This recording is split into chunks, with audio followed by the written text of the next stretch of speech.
ஆண்டவருடைய பிரசன்னத்தில் இருக்கக்கூடிய அருமையான சகோதரனே சகோதரியே, இன்றைக்கு நம்முடைய தேசத்தினுடைய சுதந்திர தின விழாவை கொண்டாடுகிறோம். அன்னை மரியாளுடைய விண்ணேற்பு பெருவிழாவை கொண்டாடுகிறோம். நம்முடைய பங்கின் திருத்தலத்தின் பாதுகாவலர் கோடி அற்புதர் புனித அந்தோனியாவுடைய பிறந்த நாள் விழாவை சிறப்பிக்கிறோம். சிறப்பு வழிபாட்டிலே பங்கேற்க வந்திருக்கிறோம். உன் தாயின் வயிற்றில் இருக்கிற போதே நான் உன்னை பெயர் சொல்லி அழைத்தேன். உன் தாய் உன்னை அறிவதற்கு முன்பாகவே நான் உன்னை அறிந்து வைத்திருக்கிறேன்.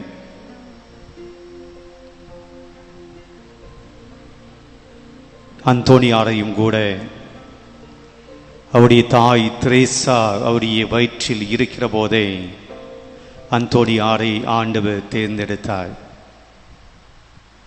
தன்னுடைய பெயரை தன்னுடைய உள்ளங்கையிலே தன்னுடைய அந்தோனியாவுடைய பெயரை எழுதி வைத்தார். தன்னுடைய பணிக்காக ஆண்டவர் முன்குறித்து வைத்தார்.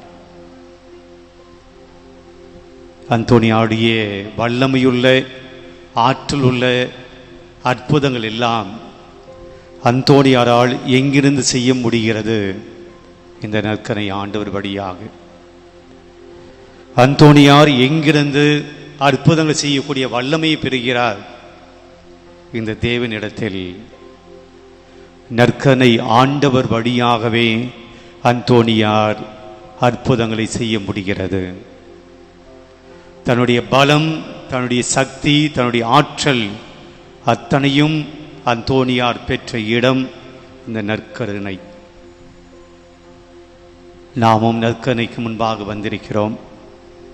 பிரியமானவர்களே, இந்த வழிபாட்டில் பக்தியோடும் நம்பிக்கையோடும் விசுவாசத்தோடும் பங்கேற்று நற்கருணை ஆண்டவருடைய வல்லமை பெற்று செல்ல உங்களை அன்போடு அழைக்கிறேன். நாம் நற்கருணை ஆண்டவரை ஆராதிக்கிற நேரம், ஆராத்தி ஆண்டவரை புகழக்கூடிய நேரம், ஆண்டவரை போற்றக்கூடிய நேரம், ஆண்டவர் செய்த நன்மைத்தனங்களை எல்லாம் நினைத்து நன்றி சொல்லக்கூடிய நேரம். எழுந்து நிற்போம், ஆராதனையை துவங்குவோம், நம்பிக்கையோடு பங்கெடுப்போம். வேடிக்கை அல்ல, பராக்கு பார்ப்பது அல்ல, அல்லது சும்மா இருந்துட்டு போவோம் என்பது அல்ல. கடவுளை நாம் புகழப் போகிறோம். ஆண்டவரை ஆராதிக்கப் போகிறோம். ஆண்டவருக்கு நம்முடைய நன்றிகளை வெளிப்படுத்தப் போகிறோம். திருப்பாடல் ஆசிரியர் மிக அழுத்தமாய், நம்பிக்கையாய், விசுவாசத்தோடு 89வது பாடலை பாடுகிறார். அந்த இரு வார்த்தையில் மட்டும் நான் வாசிக்கிறேன்.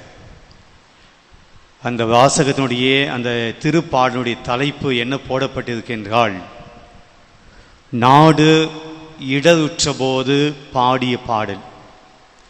அதாவது தன்னுடைய நாடு துன்பத்தில், துயரத்தில், வேதனையில் இருக்கிறது. நாடு இடர்படுகிற போது, துன்பப்படுகிற போது தாவீது மன்னன் ஒரு பாடலை பாடுகிறார். நாம் துன்பத்தில் இருக்கிற போது சோகமான பாடல் தான் பாடுவோம். துன்பத்தில் இருக்கிற போது அல்லது ஆறுதல் தரக்கூடிய பாடலை பாடுவோம். இங்கே திருப்பாடல் என்ன சொல்லுகிறது? நாடு இடருற்ற போது பாடிய பாடல் தலைப்பு கொடுத்துட்டு பாடுகிறார். ஆண்டவரின் பேரன்பை பற்றி நான் என்றும் பாடுவேன். துன்பம் இருக்கு, ஆனால் அவர் சொல்றாரு, ஆண்டவருடைய பேரன்பை பற்றி நான் என்றும் பாடுவேன்.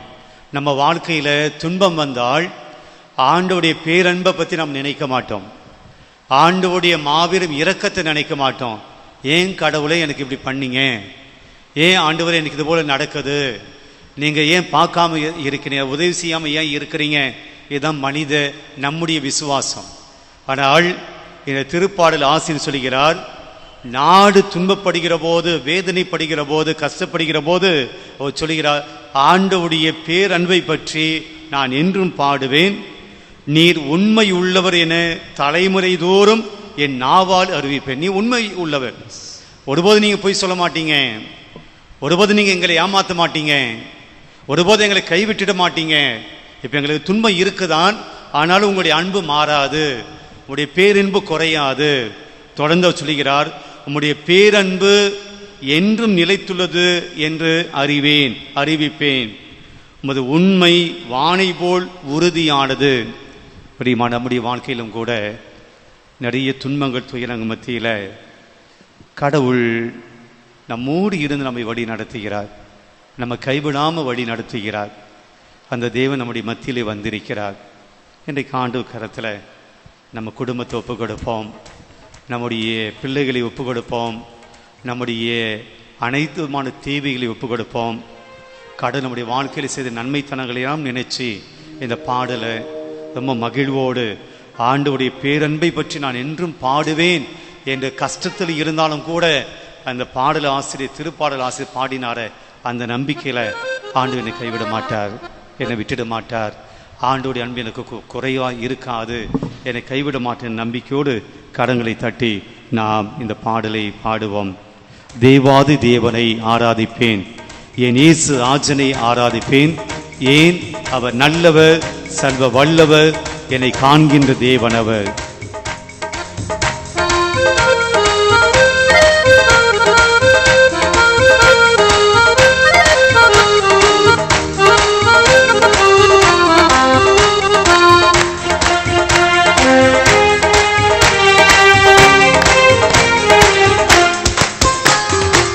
தேவாதி தேவனை ஆராதிப்பேன், என் இயேசு ராஜனை ஆராதிப்பேன்.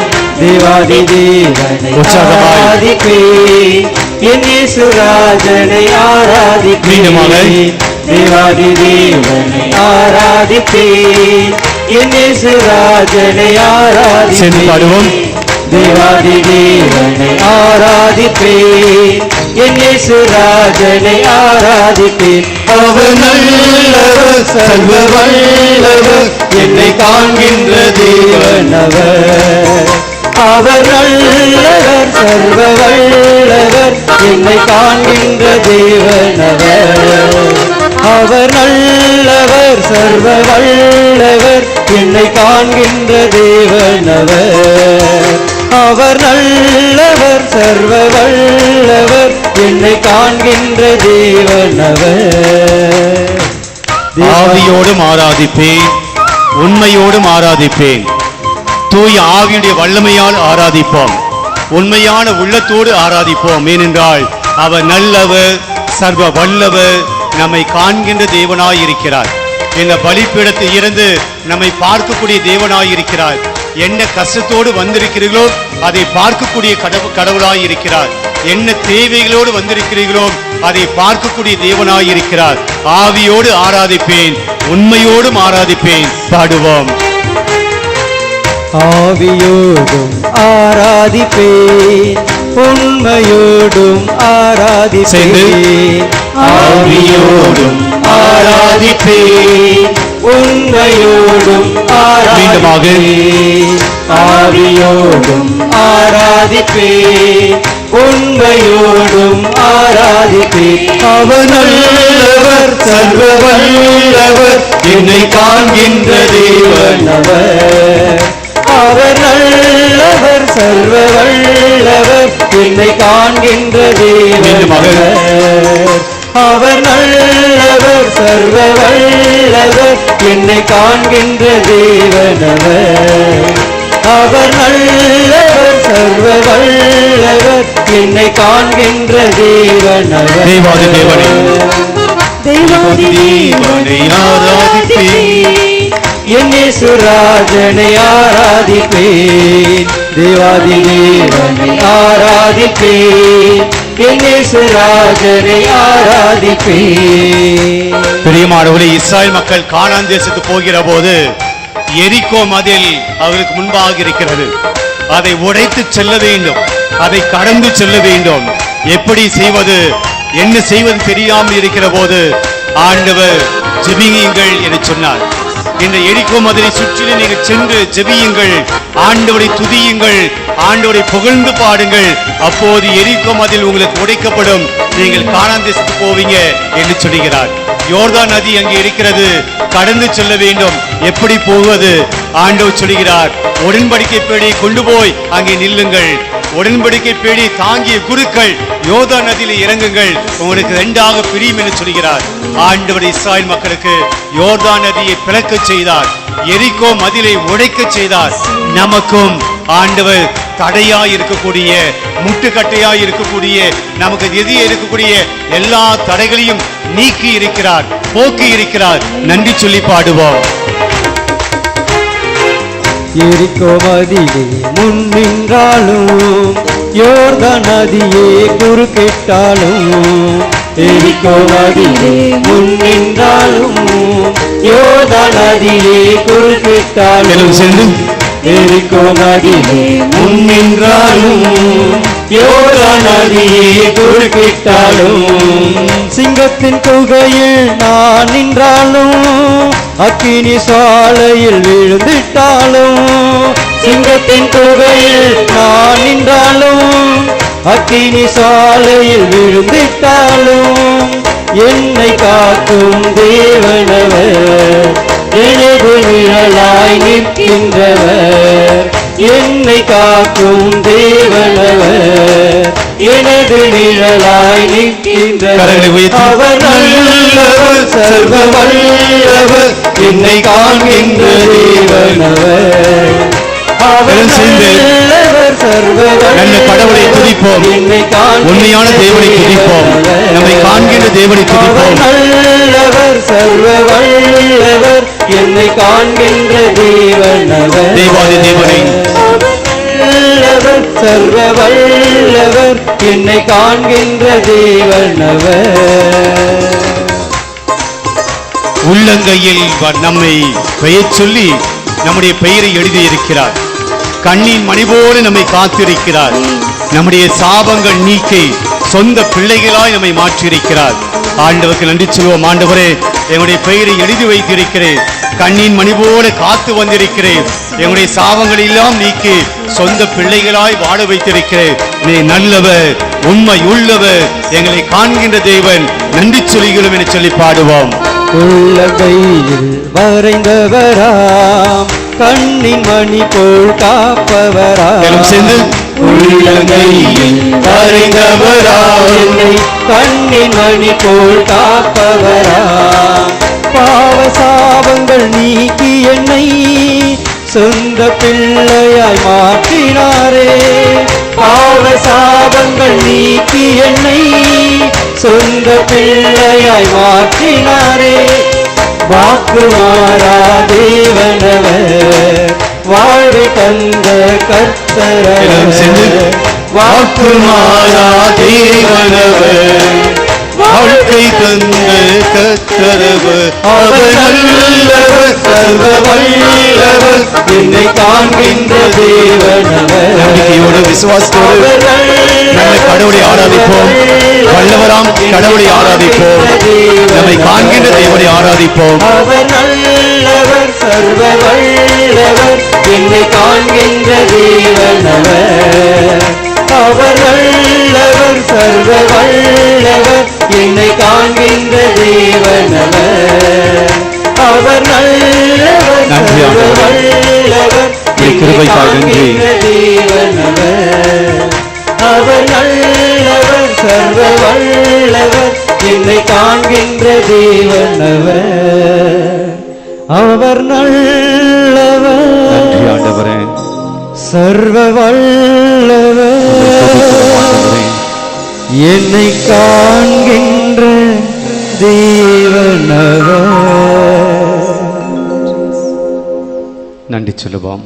நன்றி இயேசுவே. ஆண்டவரின் நல்லவராய் இருப்பதற்காய் நன்றி சொல்கிறோம். நன்றி இயேசுவே. எங்களுக்கு நன்மைகள் மட்டுமே நீர் கொடுப்பதற்காய் நன்றி சொல்கிறோம். நன்றி இயேசுவே. உம்முடைய நலன்களால் இத்தனை மாதங்களாய் இத்தனை நாட்களாய் எங்களை வழி நடத்தி கொண்டு வந்தீரே, அதற்காக உமக்கு நன்றி சொல்கிறோம். ஆண்டவரே, எங்களுடைய குடும்பங்களை தீமைகள் சோதனைகள் பள்ளத்தாக்குகள், சாவு போன்ற காரியங்களிலிருந்து எங்களை மீட்டு எங்களுக்கு வாழ்வு கொடுத்து கொண்டு இருக்கிறீரே, அதற்காக உமக்கு கோடான கோடி நன்றி சொல்கிறோம் ஆண்டவரே. நீ சர்வ வல்லவராய் இருப்பதனால் நன்றி சொல்கிறோம். தீய சக்திகள், பசாசின் சக்திகள், சாத்தானுடைய சக்திகள், அழகினுடைய சக்திகள் எல்லாவற்றிலும் இருந்து வல்லமையோடு எங்களை காப்பாற்றி வந்து கொண்டிருக்கிறீரே, அதற்காக உமக்கு நன்றி சொல்கிறோம் ஆண்டவரே. எங்களை காண்கின்ற தேவனாய் இருக்கிறேன்.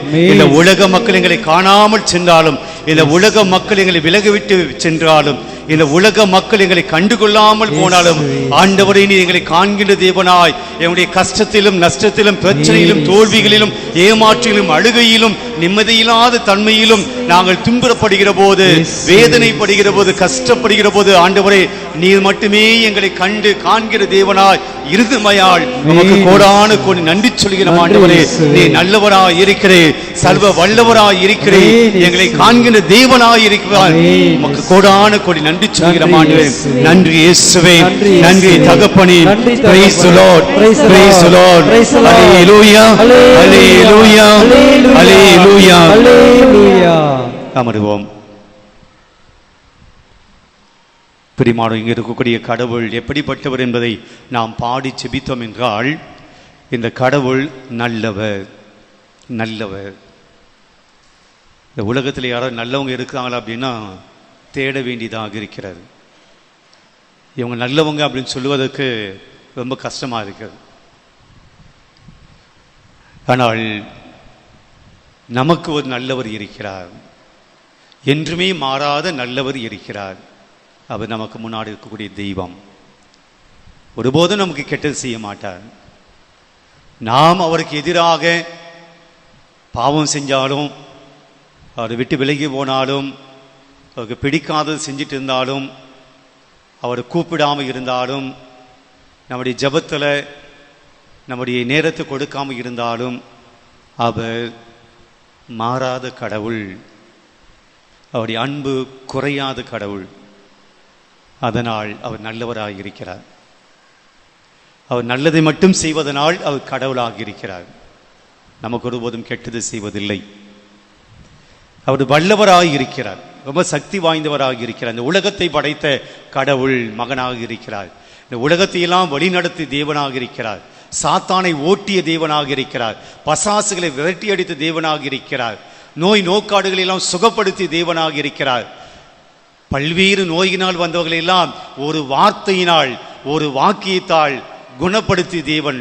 அவ்வளவு வல்லமையுள்ள தேவன் நமக்கு முன்னாடி இருக்கிறார். அவரால் முடியாது ஒன்றும் கிடையாது. கடவுளால் இயலாதது ஒன்றும் கிடையாது. அவரால் செய்ய முடியாது ஒன்றும் கிடையாது. எல்லாம் கூடும். கடவுளால் எல்லாம் கூடும். அவ்வளவு வல்லமையுள்ள கடவுளாக இருக்கிறார்.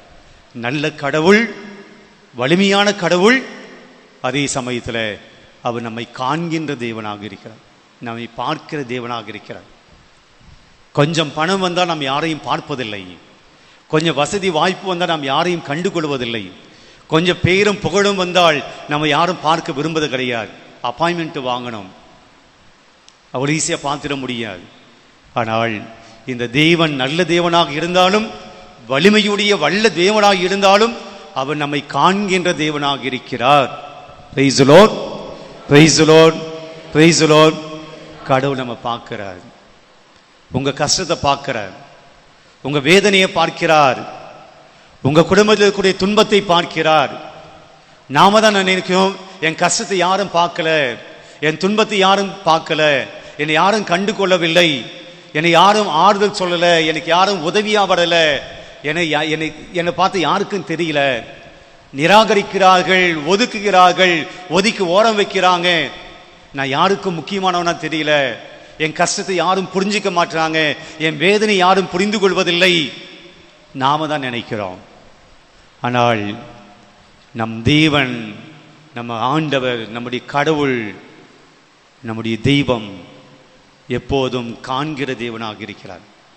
நல்ல எடுத்துக்காட்டு மோயிசனிடம் ஆண்டவர் பேசுகிற போது சொல்றார், மோயிசா, எகிப்திலியன் மக்கள் துன்பப்படுவதை நான் பார்த்தேன் என்று சொல்கிறேன்.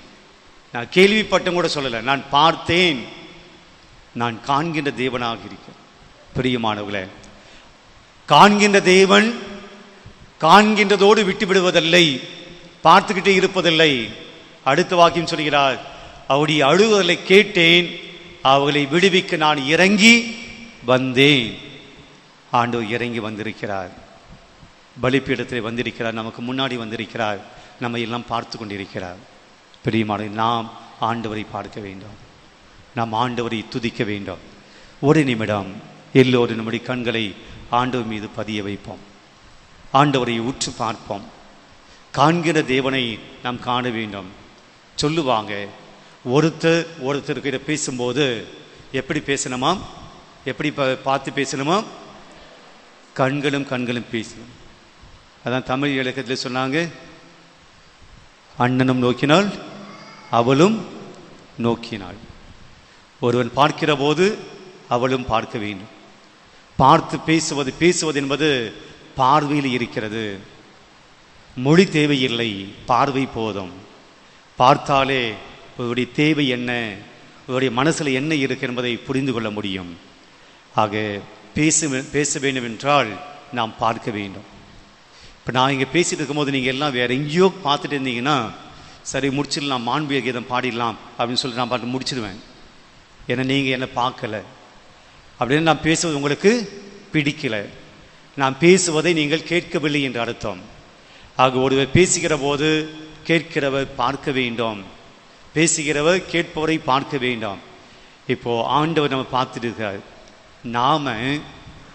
நான் ஊனக்கண்களை பற்றி பேசவில்லை, மனக்கண்களை பற்றி பேசுகிறேன். என் மனசு இங்கே இல்லாமல் வேறு எதையோ பார்த்து கொண்டிருக்கிறது, வேறு எதையோ நினைத்து கொண்டிருக்கிறது, வேற காரியங்கள் ஓடிட்டு இருக்கேன் அப்படின்னா கடவுள் என்னை பார்க்குறாரு, நான் கடவுளை பார்க்கல.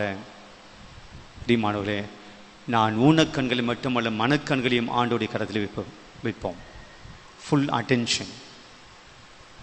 ஒரு நிமிடம் ஆண்டவரை உற்று பார்த்து ஆண்டவர்கிட்ட ஒரு சில நிமிடங்கள் ஜெபிப்போம். இன்னைக்கு அந்தோனியாரை ஆசீர்வதித்த தேவன்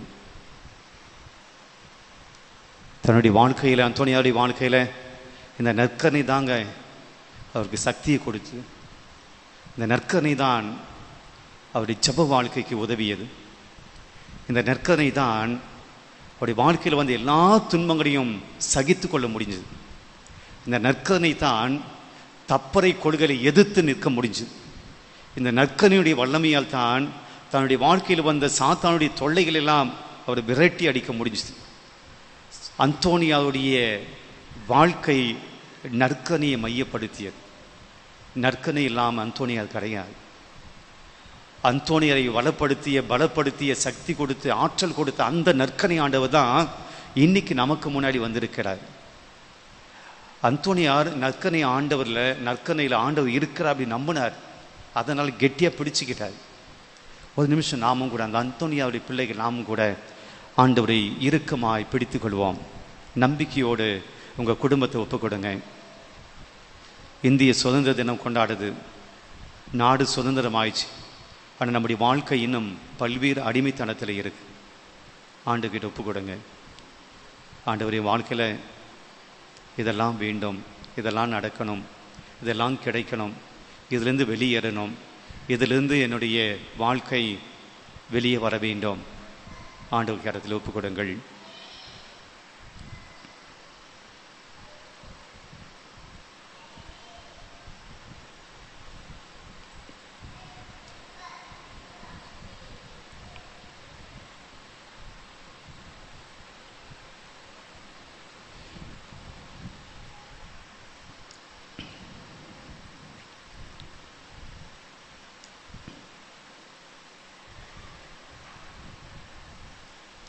இயேசுவே ஆண்டவர், இயேசுவே ஆண்டவர், இயேசுவே ஆண்டவர், இயேசுவே ஆண்டவர், இயேசுவே வல்லவர், இயேசுவே வல்லவர், இயேசுவே வல்லவர், இயேசுவே வல்லவர், இயேசுவே வல்லவர், இயேசுவே வல்லவர், இயேசுவே நல்லவர், இயேசுவே நல்லவர், இயேசுவே நல்லவர், இயேசுவே நல்லவர், இயேசுவே நல்லவர், இயேசுவே நல்லவர், இயேசுவே காண்கின்றவர், இயேசுவே காண்கின்றவர், இயேசுவே காண்கின்றவர், இயேசுவே காண்கின்றவர், இயேசுவே காண்கின்றவர், இயேசுவே காண்கின்றவர். Praise the Lord, Praise the Lord. praise Praise the Lord. Praise the Lord. Praise the Lord. Praise the Lord.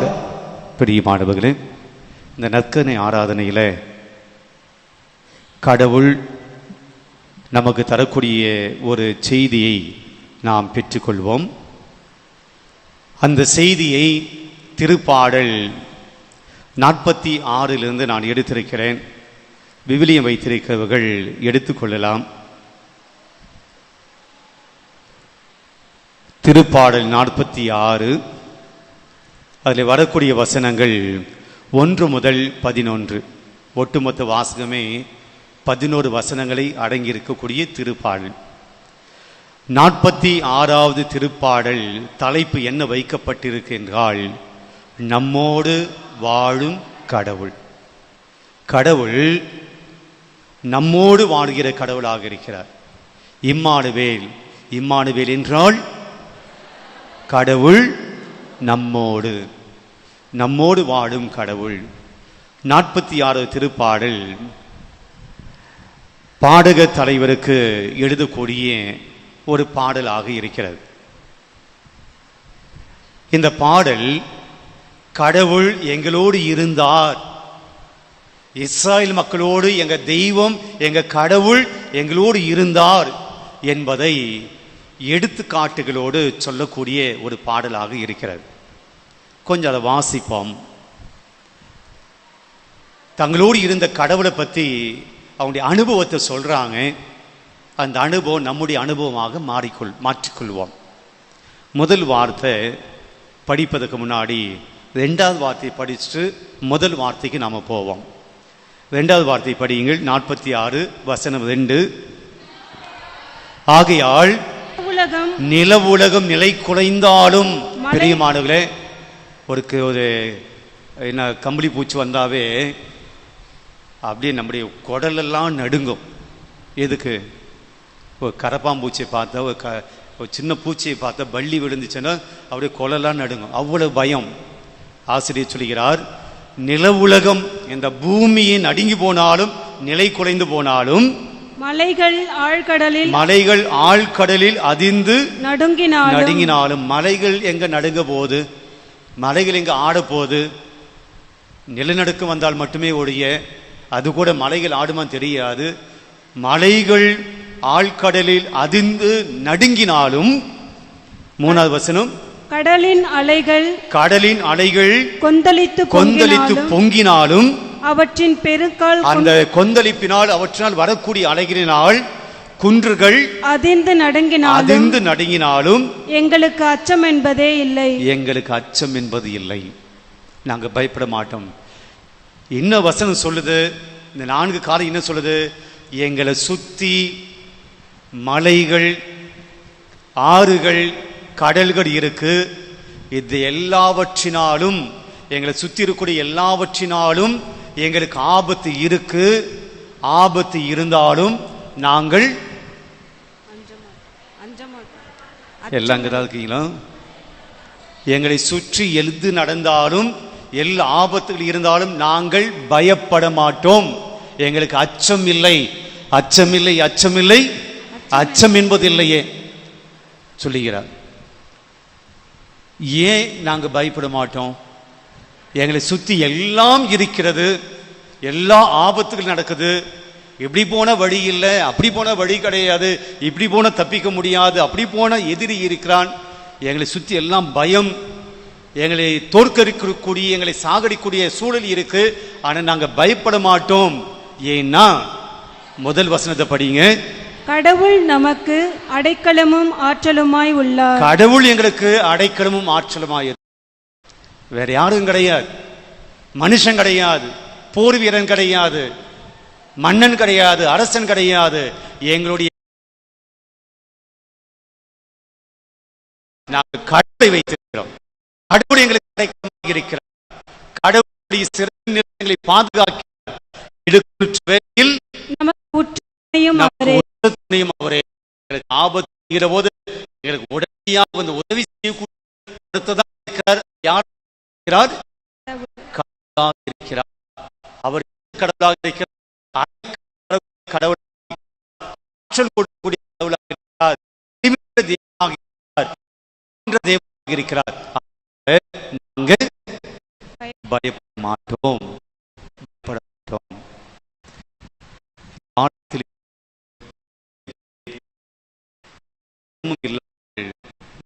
இல்லாமல்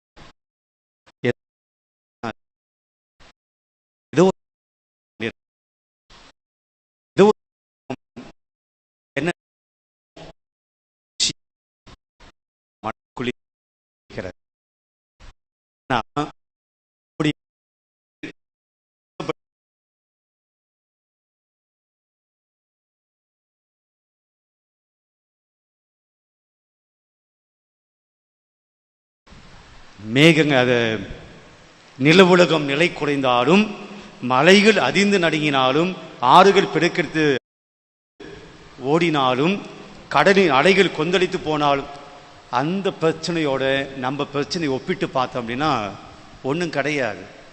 ஆனால் அவன் சொல்கிறான், நான் பயப்பட மாட்டேன், ஏன்னா மேலே எனக்கு நம்பிக்கை உண்டு அப்படின்னு சொல்கிறார். நாம் ஏன் பயப்படுறோம் அப்படின்னா, இவர் இருக்கிறாரு ஆனால் ஒன்றும் பண்ண மாட்டார் அப்படின்னு சொல்லி நாம் சொந்த பலத்தை வச்சு நம்பி இருக்கோம். நான் என்ன செய்ய போகிறேன், இந்த பிரச்சனை எப்படி தப்பிக்க போகிறேன் அப்படின்னு நினைக்கிறோம். ஆக முதல் செய்தி, பயம் வேண்டாம் என்றால், அச்சம் வேண்டாம் என்றால் நாம் யாரை நம்பணும்? கடவுளை நம்பணும், முழுமையாய் நம்ப வேண்டும். சரி, அடுத்து 4வது வசனம் 5வது வசனம்.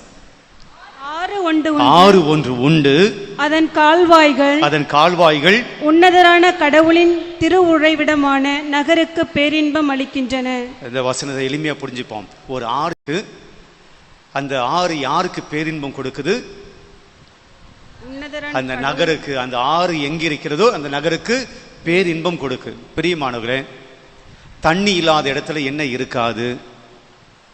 தண்ணீர் இல்லாத இடத்துல என்ன இருக்காது? மீன் இருக்காதா? எல்லாம் சேர்ந்து சொல்றதுனால ஒண்ணு கேட்க மாட்டேங்குது. வளர்ச்சி இருக்காது. வேற ஆவி மரிமா ஏதோ சொல்றீங்க, காத்து தான் அது சொல்லுங்க. மரம் செடி கொடி இருக்காது. வேற வறட்சியாது. பிரியமானவர்களே, வாழ்க்கை ஏதோ தண்ணி இல்லாத இடத்துல மரம் இருக்காது, காடு இருக்காது, செடி கொடி இருக்காது. நீங்க இருப்பீங்களா? உங்களுக்கெல்லாம் தண்ணியே தேவைப்படாதா? தண்ணிக்கு எங்க போவீங்க? டாஸ்மார்க்கா? பின்ன தண்ணி இல்லைன்னா நாம் இருக்க மாட்டோம். வாழ்வு இருக்காது, உயிர் இருக்காது. இங்கே 6:1 உண்டு, அதனால் என்ன கிடைக்குதாம்? பேரின்பம் கிடைக்கும். அந்த நகருக்கு பேரின்பம் கிடைக்கும், வாழ்வு கிடைக்குதுன்னு சொல்றாருங்க. அந்த 6 நாள் அந்த நகருக்கு வாழ்வு கிடைக்குது. அடுத்த வசனம் படிங்க, 5வது வசனம். அந்நகரின் நடுவில் கடவுள் இருக்கின்றார். அந்த 6 யாரு? கடவுள். கடவுள். கடவுள் அங்கே இருப்பதனால் அந்த நகருக்கு கிடைக்குதான் பேரின்பம். பேரின்பம் கிடைக்கும், வாழ்வு கிடைக்கிறது, உயிர் கிடைக்கிறது, வாழ முடியுது. கடவுள் இருக்கிறார், அது ஒருபோதும் நிலை குலையாது. வைகரை தோறும் கடவுள் துணை அதற்கு உண்டு. பிரியமான, அந்த நகரின் நடுவில் கடவுள் இருந்தார். இன்னைக்கு நம்ம வாழ்க்கையினுடைய நடுப்பகுதி என்ன சொல்றோம்? Centre of our life. Who is your center of your life? உங்களுடைய வாழ்க்கையினுடைய மையம் யார்? உங்களுடைய வாழ்க்கையுடைய மையம் எது? எது மையமாக வைத்திருக்கிறோம்? என் வாழ்க்கை எதை சுத்தி வருது? நான் எதை சுத்தி வருகிறேன்? எதை வைத்து என்னுடைய வாழ்க்கை போகுது? மாணவர்களே, அந்த நகரின் நடுவில் கடவுள் இருந்தார். அப்ப அந்த நகரம் என்ன பெற்றுக் கொள்கிறது? வாழ்வை பெற்றுக் கொண்டது, உயிரை பெற்றுக் கொண்டது, பேர் இன்பத்தை பெற்றுக் கொண்டது. If you don't have God in your center of your life, you will not have life. வாழ்க்கையில் கடவுள் ஆணித்தரமாக நடுப்பகுதியாக என் வாழ்க்கையில் அவர் இல்லை அப்படின்னா நான் வறண்டு போன நிலமாக இருக்கும். இப்படி வாழ்க்கை அப்படிதாங்க இருக்கு, வறண்டு போன நிலமாக இருக்கு. சந்தோஷம் இல்லை, நிம்மதி இல்லை, மகிழ்ச்சி இல்லை, வளமை இல்லை, முன்னேற்றம் கிடையாது. எதிர்த்தாலும் தோல்வி, எதிர்த்தாலும் போகிறோம். ஒரு படி முன்னுக்கு வச்சா 99 படி பின்னுக்கு போக வேண்டியிருக்கு. 100,000 ரூபாய் நம்ம வேலையில் போட்டோம்னா 10,000 ரூபாய் நமக்கு நஷ்டம் வருகிறது. எங்கே வேலை போனாலும் கிடைக்க மாட்டேங்குது, என்ன இன்டர்வியூ பண்ணாலும் கிடைக்க மாட்டேங்குது. என்னதான் வாழ்க்கையில் சந்தோஷமாக இருக்குன்னு நினைச்சாலும் கூட ஒன்றும் சந்தோஷமாக இல்லை. சேர்த்து வைக்கிறதால நமக்கு தெரியாமல் செலவாயிட்டு இருக்கு. என்னதான் மருத்துவமனைக்கு போனாலும் உடல் சுகமாகலை, என்னதான் நாம் ட்ரீட்மெண்ட் எடுத்தாலும் நோய் வந்துட்டு இருக்கு. வாழ்க்கை வறட்சியாக இருக்குன்னா அங்கே நீர் இல்லை, தண்ணி இல்லை. யார் இந்த தண்ணி? கடவுள். நான் கொடுக்கும் தண்ணீரை குடிப்பவன் ஒருபோதும் சாகான். கடவுள் நம்முடைய லைஃப்னுடைய சென்டரா இருக்காரா? Is God is your centre of your life. நாம் எதை சென்டராக வச்சுட்டு ஓடிட்டு இருக்கோம்? தினந்தோறும் எதை மையப்படுத்தி அதை நோக்கி ஓடிட்டு இருக்கோம்.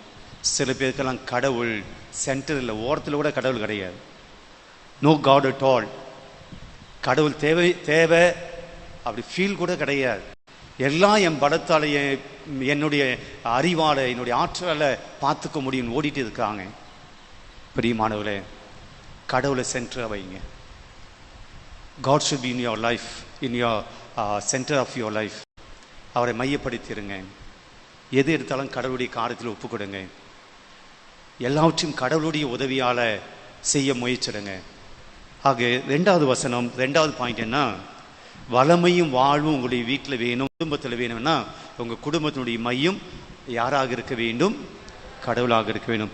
3வது 6, 7, 8 வேற்றினத்தார் கலக்கமுற்றனர், அரசுகள் ஆட்டம் கண்டன, கடவுளின் குரல் முழங்கிற்று, பூவுலகம் கரைந்தது, படைகளின் ஆண்டவர் நம்மோடு இருக்கிறார், யாக்கோபின் கடவுளே நமக்கு அரண். வாரீர், ஆண்டவரின் செயல்களை காணீர். பாயிண்ட் இந்த பாடல் என்ன சொல்லுது அப்படின்னா, வேற்றினத்தார் நமக்கு முன்னாடி இருக்கிறாங்க. வேற்றினத்தார் என்பது யூதர்கள் சொல்லுவது பகைவர்கள் நம்ம முன்னாடி இருக்கிறாங்க. ஆனால் அவருடைய அரசு ஆட்டம் கண்டது என கடவுள் நம்மோடு இருக்கிறார். எதிரிகள் எல்லாம் நம்ம பார்த்து பயப்படுறாங்க. இந்த ஆசிரியர் சொல்றாரு, எதிரிகள் நம்மை பார்த்து பயப்படல, ஆனா நம்ம கூட யார் இருக்கிறாங்க? படைகளின் ஆண்டவர் நம்மோடு இருக்கிறார். எதிரிகள் நம்ம பார்த்து பயப்படல, நம்ம கூட இருக்கக்கூடிய ஆளை பார்த்து பயப்படுறாங்க. யார் அந்த ஆளு? கடவுள். பிரியமானவர்களே, நம்முடைய வாழ்க்கையில் கூட நிறைய எதிரிகள் இருப்பாங்க, பகைவர்கள் இருப்பாங்க, நம்முடைய வளர்ச்சியை பிடிக்காதவங்க இருப்பாங்க, நாம் ஒன்றும் இல்லாமல் ஆகணும் அப்படின்னு நினைக்கணும் இருப்பாங்க. எல்லாம் உத்தமங்கள் கிடையாது, எல்லாம் நம்ம நல்ல எண்ணம் வச்சிருக்கோம் கிடையாது, எல்லாம் நாம் நல்லா இருக்கணும்னு சொல்லி எல்லாம் ஆசைப்படுறதெல்லாம் கிடையாது. நாம் எப்போ கீழே விடுவோம், எப்போ நம்ம அழிஞ்சு போவோம், எப்போ நம்முடைய குடும்பம் சீர்குலைந்து போகும், எப்படி நம்முடைய வாழ்வு வளமையெல்லாம் ஒன்றும் இல்லாமல் அதை பார்த்து நாம் ரசிப்போம், அதை பார்த்து நாம் மகிழ்ச்சி அடைவோம் என்று நமக்கு பிடிக்காதவர்கள் இருக்கிறார்கள். அவர்கள் மத்தியிலே நாம் வாழ வேண்டும் என்றால் யார் இருக்கணும்? கூட கடவுள் இருக்கணும். ஆக 3வது பாயிண்ட் என்ன? கடவுள் நம்மோடு இருக்கிற போது நமக்கு எதிரிகள் இல்லை. கடவுள் நம்மோடு இருக்கிற போது நம்மை ஜெயிப்பவர்கள் யாரும் இல்லை. இறுதியாக இந்த வசனம் சொல்கிறது 9 முதல் 11, கடையெல்லை வரை போர்களை தடுத்து நிறுத்துகின்றார், வில்லை ஒடிக்கின்றார், ஈட்டியை முறிக்கின்றார், தேர்களை தீக்கு இரையாக்குகின்றார். அமைதி கொண்டு நானே கடவுள் என உணர்ந்து கொள்ளுங்கள். பெரியமாள் போதும். பெரியமாள் கடை வில்லை முறிக்கிறார், தேரை முறிக்கிறார், எரிக்கிறார். சண்டைக்கு தேவையான அனைத்தையும் என்ன பண்றாரு? கடவுள் ஒடிச்சுறார். அதெல்லாம் சண்டைக்கு தேவையான அனைத்தும் தேவையில்லை அப்படி நாம ஒதுக்கி வச்சோம்னா நம்முடைய வாழ்க்கையில என்ன இருக்குன்னு அர்த்தம்? அமைதி வந்துடுச்சுன்னு அர்த்தம். இனிமேல் சண்டை போட வேண்டிய அவசியம் இல்லை, எதிரிகளை வீழ்த்த வேண்டிய அவசியம் இல்லை, வில்லை தூக்க வேண்டும் என்ற அவசியம் இல்லை, கத்தியை தூக்கணும் என்ற அவசியம். ஏன்னா என் வாழ்க்கை அமைதியாக இருக்கிறது, நான் சண்டை போட வேண்டிய அவசியம் இல்லை. பெரியமானவர்களே, கடவுள் நம்மோடு இருக்கிற போது நம்முடைய வாழ்க்கையில் என்ன இருக்குமாம்? அமைதி இருக்கும். திருப்பாடல் 46. கடவுள் நம்மோடு வாழும் கடவுள். அவர் நமக்கு அடைக்கலமாக இருக்கிற போது பயம் இல்லை. கடவுள் நம்மோடு இருக்கிற போது நமக்கு வாழ்வு உண்டு. கடவுள் நம்மோடு இருக்கிற போது நமக்கு எதிரிகள் இல்லை. கடவுள் நம்மோடு இருக்கிற போது நமக்கு அமைதி உண்டு. Praise the Lord, praise the Lord. அமைதி தேவைப்படுகிறவர்கள், உங்கள் குடும்பத்தினுடைய நடுவில் மையமாக யார் இருக்கணும்? கடவுள் இருக்க வேண்டும். எங்கள் வாழ்க்கையில் எதிரிகளே வேண்டாம் அப்படின்னா உங்கள் யார் இருக்க வேண்டும்? உங்கள் வாழ்க்கை வளமையோடு செழுமையோடு இருக்க வேண்டும் என்றால் யார் இருக்க வேண்டும்? உங்களுக்கு கடவுள் அடைக்கலமாக இருக்க வேண்டும், அச்சம் இல்லாமல் பயம் இல்லாமல் இருக்க வேண்டும் என்றால் யார் இருக்க வேண்டும்? ஆனால் நம்ம வாழ்க்கையில் மட்டும்தான் இல்லை, மற்றெல்லாம் இருக்கு. பயம் இருக்கு, எதிர்க்கிறார்கள், வறட்சி இருக்கிறது, பாதுகாப்பு இல்லாமல் இருக்கிறோம். ஏனென்றால் கொடுப்பவரை இன்னும் தேடி மாணவர்களே, அவர் இல்லாமல் நம்மள அப்படின்னா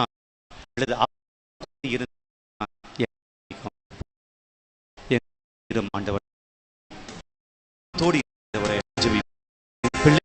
ஆண்டவரை ஜெபிப்பார்.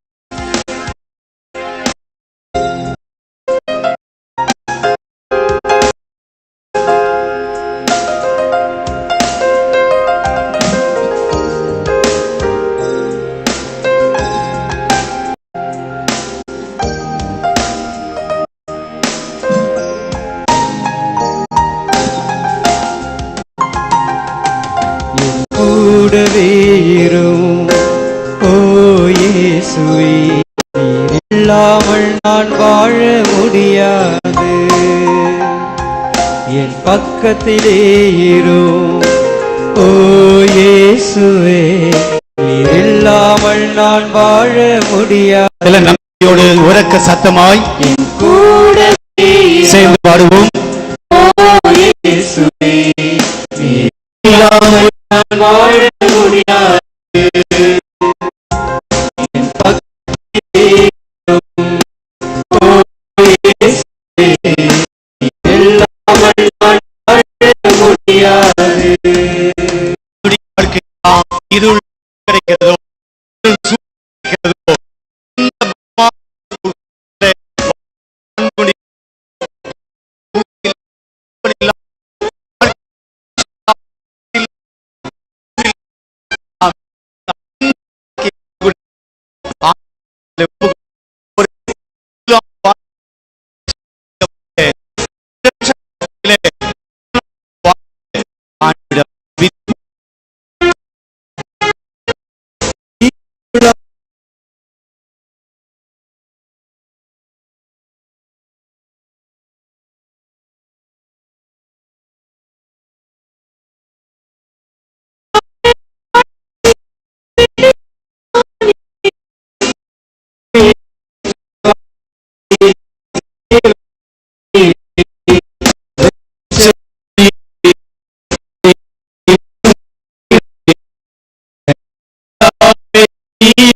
அவர் நல்லவர், சர்வ வல்லவர், என்னை காண்கின்ற தேவன் இவர்.